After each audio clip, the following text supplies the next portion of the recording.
আচ্ছা, কখনো ভেবে দেখেছেন কি আপনার ওয়েবসাইটে যদি হঠাৎ ভিজিটর 300 থেকে 3000 হয়ে যায় তখন কি হবে?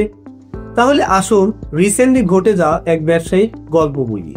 মিস্টার আকাশ ভাইয়ের অনলাইনে একটি দোকান বা ওয়েবসাইট আছে। প্রতিদিন তার ওয়েবসাইটে বা দোকানে 200 থেকে 300 ভিজিটর আসতো। তো সবকিছু ঠিকঠাকই চলছিল। হঠাৎ করে একদিন তার কিছু প্রোডাক্টে ডিসকাউন্ট অফার দেওয়া হলো। তখন শুরু হলো আসল সমস্যা। ওয়েবসাইট লোড নিতে সময় নিল, ওয়েবসাইট স্লো হয়ে গেল, কখনো কখনো সার্ভার ডাউন হয়ে গেল।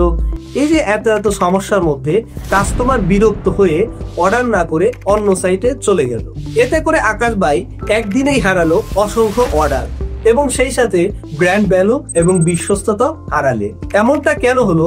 এই প্রশ্নের উত্তর খুঁজতে গিয়ে তিনি জানতে পারলেন তার ওয়েবসাইটে সমস্যা ছিল না, আসল সমস্যা ছিল তার হোস্টিংয়ে।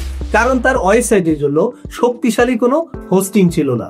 ঠিক তখনই তার ওয়েবসাইটে ট্রাফিকের পরিমাণ এবং ভবিষ্যৎ স্কেলের কথা চিন্তা করে তিনি বেছে নিলেন মহাসাগর হোস্ট।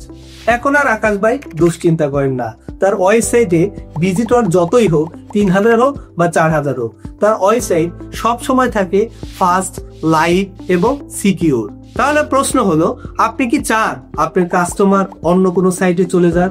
যদি না চান তাহলে আজই যোগাযোগ করুন মহাসাগর হোস্টের সাথে।